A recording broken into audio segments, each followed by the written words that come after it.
ચાલો મિત્રો, જો ખીચડી બની રહી છે અહીંયા. અમારે દેવાંશી ને શિવાનગીની જો ખીચડી બનાવે છે અહીંયા આંબાની નીચે. જો આંબો છે અહીંયા, ખીચડી બની રહી છે. જો જો આ ખીચડી બનાવે છે.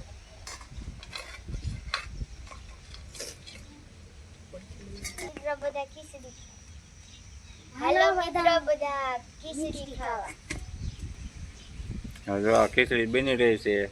અમને ખીચડી બનાવીને પછી બટેટાનું શાક બનાવવાનું છે. નાની નાની છોકરીઓ બનાવે છે. જો નાની એવી તપેલીમાં.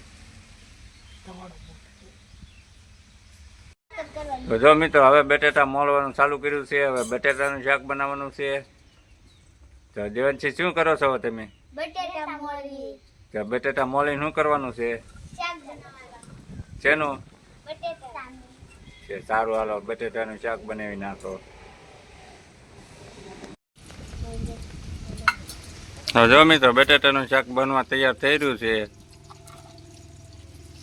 જો તેલ નાખ્યું છે.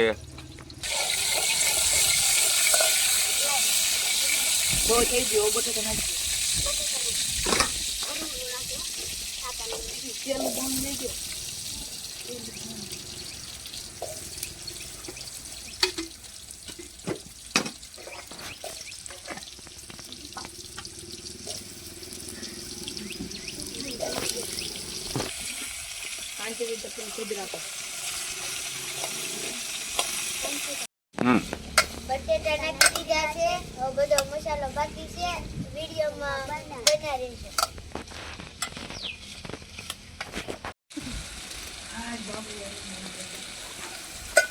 જો મિત્રો, મરચું હળદર ને બધું નાખી દીધું છે. બટેટાનું શાક તૈયાર થઈ રહ્યું છે. ધીમે ધીમે તૈયાર થાય છે. દેવાંશી ને શિવાનગી બે બનાવે છે.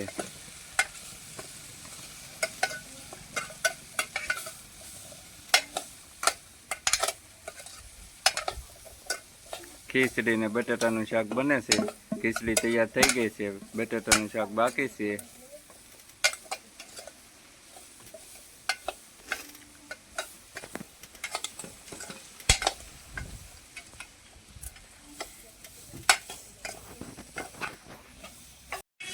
તો જો મિત્રો, પાણી નાખી દીધું છે અને હવે અમને ઘડીક ઢાંકીને ચડવા દેવાનું છે.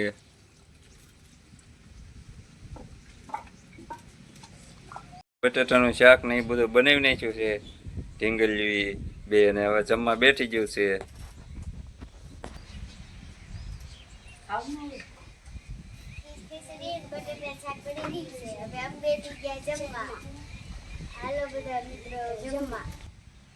હાલો મિત્રો, કેવો લાગ્યો મારો વિડીયો?